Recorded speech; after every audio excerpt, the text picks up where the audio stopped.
सर्वात महत्त्वाची गोष्ट जी पोस्टपार्टम डिप्रेशनची आहे, ती म्हणजे कमालीचा थकवा ओके. आणि तिथे सर्वात जास्त गोंधळ होतो. नक्की पोस्टपार्टम डिप्रेशन काय आहे? कारण आणि एक तर मला हेही समजून घ्यायचं की ज्यावेळेस आपण पोस्टपार्टम डिप्रेशन म्हणतो, त्या सगळ्या ज्या काय प्रसूती होणाऱ्या बायका आहेत, त्या सगळ्या त्या डिप्रेशनमधनं जातात का? आणि आत्ता परत का त्याच्याबद्दल बोललं जातंय? म्हणजे याच्या आधी पोस्टपार्टम डिप्रेशन नव्हतं का?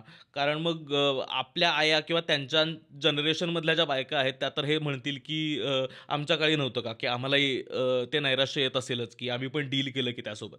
मग ते आता परत एकदा नव्यानं आलेलं आहे, की म्हणजे नक्की काय आहे? नैराश्य म्हणजे पोस्टपार्टम डिप्रेशन काय? If you can start with that.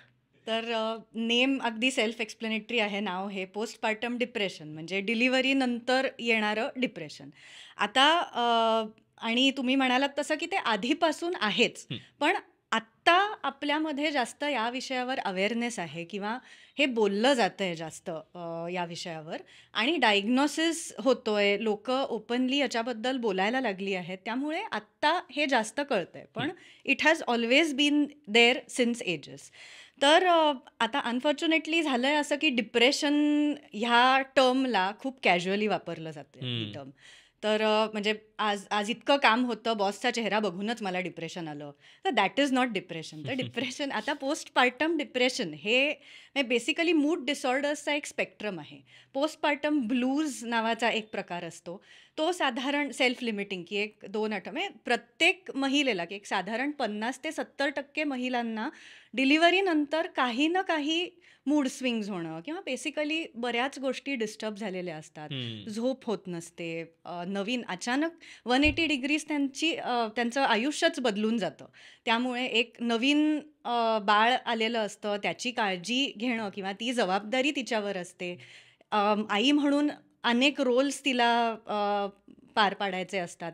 त्यामुळे तिच्यावर एक दडपण असतं आणि ह्यामुळे किंवा हार्मोनल चेंजेस वगैरे यामुळे तिला झोप न येणं किंवा बेसिकली तिच्या मूड स्विंग्स होणं, मधूनच कधीतरी रडू येणं वगैरे या गोष्टी होतात. तर 50 ते 70% महिलांना पोस्टपार्टम ब्लूज होतं. पण usually postpartum blues self limiting की एक साधारण 1-2 आठवड्यांमध्ये त्यांना they come back to their pre pregnancy किंवा जे काही हं, हं, म्हणता येईल हं. असं की पण पोस्टपार्टम डिप्रेशन ही जास्त त्याच्यातली सीरियस गोष्ट आहे की ते पर्सिस्टंटली त्यांचे मूड डिस्टर्बन्सेस असतात की डिप्रेशन म्हणजे फक्त आपल्याला वाईट वाटणं ही एकच गोष्ट त्याच्यात नाही आहे. त्याच्यात हं, हं. अनेक डायग्नोस्टिक क्रायटेरिया आहेत. ऑफकोर्स डॉक्टर भूषण आपल्याला जास्त त्याच्याबद्दल सांगू शकतील.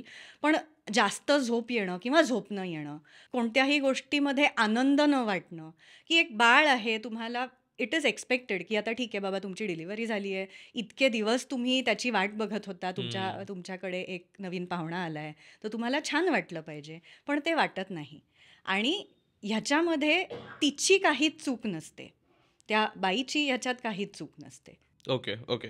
आता आपण सर याच्याबद्दल बोलतो ना, म्हणजे मॅमनी पण आता काही कारणं सांगितली, की किंवा काही लक्षणं सांगितली. तर एक तर सुरुवात कुठून होते या पोस्टपार्टम डिप्रेशनला? म्हणजे त्याच्या काही अ, जिथून सुरुवात होते ते त्या पद्धतीनं काही डायग्नोज करता येईल का? आणि ॲज सायकॉलॉजिस्ट हे डिप्रेशन आणि आपण जे पोस्टपार्टम डिप्रेशन आणि आपण एरवी जे डिप्रेशन म्हणतो, त्यात काय वेगळेपण आहे किंवा काय साम्य आहे किंवा 1-2 गोष्टी ज्या पोस्टपार्टम डिप्रेशनबद्दल खूप विशेष आहेत. त्या म्हणजे प्रेग्नन्सी डिलिव्हरीच्या वेळेस जी प्लासेंटा डिलिव्हर होते, वार जेव्हा डिलिव्हर होते, हं, तेव्हा इस्ट्रोजन आणि प्रोजेस्ट्रॉनच्या लेव्हल्स खूप वेगाने पडतात आणि त्यामुळे अनेक गोष्टी ट्रिगर होतात. हं. मूड आणि ओव्हरऑल एनर्जी लेव्हलमध्ये खूप फरक पडतो. तो प्रचंड मोठा अशी हॉर्मोनल सुनामी येऊन एकदम निघून गेल्यासारखं होतं आणि त्याचा खूप मोठा इफेक्ट असतो. अनेक स्त्रियांनी ह्याचा अनुभव घेतलेला असतो, की पाळीच्या आसपास मूड बिघडणे किंवा मेन्स्ट्रुअल सायकलच्या मध्यभागी मूड थोडा दोलायमान होणे, ह्याच्यात त्यांनी हॉर्मोनल चेंजेसचा अनुभव घेतलेला असतो, की आपल्याला माहिती असतं काही कारण नाही, पण तरीही मला आत्ता कसं तरी वाटतंय. हं, खरं तर असं नाही वाटायला पाहिजे, पण असं होतंय. ह्याचा त्यांनी अनुभव घेतलेला असतो. पुरुषांना असला काही अनुभव नसतो. हं. कारण इतके मोठे अपहिवल्स हॉर्मोन्सचे पुरुषांच्या आयुष्यात फार काही होत नाहीत. तर तो एक मोठा भाग आहे असं म्हणतात. सर्वात महत्त्वाची गोष्ट जी पोस्टपार्टम डिप्रेशनची आहे, ती म्हणजे कमालीचा थकवा. ओके. आणि तिथे सर्वात जास्त गोंधळ होतो. कारण मेजॉरिटी लोकांचं असा समज असतो, की आता एवढी डिलिव्हरी झाली आहे, म्हणजे ती नॉर्मल डिलिव्हरी झाली असेल, तर तो जो काय काही तासांचा 10, 12, 15 तासांचा छळ किंवा सिझेरियन झालं असेल, तर मग इतकं मोठं ऑपरेशन झालंय. तर ह्याच्यानंतर थकवा येणं साहजिक आहे, हम्म. असं लोकांना अपेक्षित असतं. हम्म. त्याच्यामुळे हा थकवा काहीतरी वेगळा थकवा आहे, ह्याचं भान राहत नाही. त्याच्यामुळे अशा प्रकारचा कमालीचा थकवा येणे. आणि दुसरी गोष्ट म्हणजे डिप्रेशनमध्ये लोकांना सॅडनेस अपेक्षित असतो, दुःख अपेक्षित असतं, विषाद अपेक्षित असतो. पोस्टपार्टम डिप्रेशनमध्ये बरेचदा बधीरपणा किंवा नमनेस येतो, की ओ. मला काहीच वाटत नाहीये, मला काहीच होत नाही, मला फक्त शांतपणे झोपून घ्यायचं आहे, मला फक्त बसून राहायचं आहे, माझ्याशी कोणी बोलू नका, कोणी जवळ येऊ नका. आणि गोंधळ असा होतो, की आता ज्या प्रकारे तुमच्या डिलिव्हरी नंतरचे काही दिवस, आठवडे जातात, त्याचा लोकं ऑलमोस्ट इव्हेंट करायचा प्रयत्न करतात. हम्म. म्हणजे अरे ती बाई जस्ट मुलाला जन्म देऊन बाहेर आली आहे, तर तिथे घुसून तिला आता काय मेकअप करून फोटो काढता का तिचे? थोडा तर तिला काहीतरी श्वास तर घेऊ दे. हा जो प्रकार आहे, की बाकीच्या लोकांचं प्रेशर त्याच्यात खूप प्रचंड असतं. दुसरं म्हणजे आता तुला मूल झालं ना, आता तू भयंकर आनंदी झाली पाहिजेस. हो. ते हम्म. म्हणजे ते मूल म्हणजे काय हेरोईनची पुडी आहे का, की जी मी स्नॉर्ट केल्यावर आता माझा एकदम चक्काचक अनुभव येणार आहेत मला, पल्प फिक्शन सारखे. हा जो त्यातला वेडेपणा आहे, की असं सारखं कसं मूल झालं आता ती म्हणजे तिच्या शरीरामध्ये इतके मोठे बदल घडलेत, इतकी मोठी घटना घडून गेली, तिला थोडा वेळ द्या कव्हर करायला.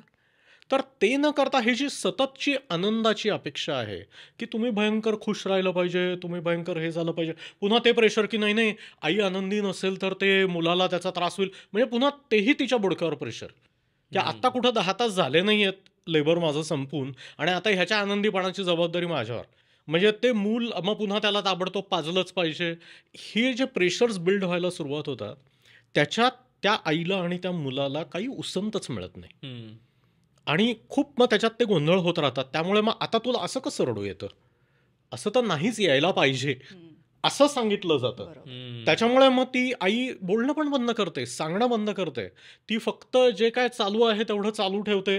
लोकांच्या आज्ञा ब्लाइंडली फॉलो करत राहते आणि तिला आतमध्ये वाईट वाटत राहतं, की हे सगळे इतके उत्साही आहेत, इतकी सगळी माझी काळजी घेता आहेत. म्हणजे गुदमरून टाकण्याइतकी घेतायत, पण घेतायत. आणि मला कसं काहीच वाटत नाही. हम्म. ह्याच्यात त्या आईला मला त्रास होतो आहे हे सांगायला चान्सच नसतो कुठे. आणि जसं आता डॉक्टर मानसींनी आपल्याला सांगितलं, की पहिले 2 आठवडे हे वर-खाली होणं, बेबी ब्लूज असणं हे बऱ्यापैकी कॉमन आहे. हम्म. 30-40% स्त्रियांना बेबी ब्लूज जाणवतात. काही-काही स्टडीज तर असं म्हणतात, की ॲक्चुअली प्रत्येक स्त्रीला बेबी हं. ब्लूज जाणवतात. ओके. पण 2 आठवड्याच्या पलीकडे जर हे कमालीचे मूड फ्लक्च्युएशन्स चालू राहिले, प्रचंड थकवा चालू राहिला, की आपल्याला आनंद मिळत नाहीये, कशातही उत्साह येत नाहीये आणि मन बधीर शांत झाल्यासारखं होऊन गेलेलं आहे, तर हा क्लिअर धोक्याची घंटा आहे. आणि हा आकडा 20%चा आहे. बापरे. 10% ते 20% स्त्रियांना पोस्टपार्टम डिप्रेशन होतं. इतका मोठा हा आकडा आहे.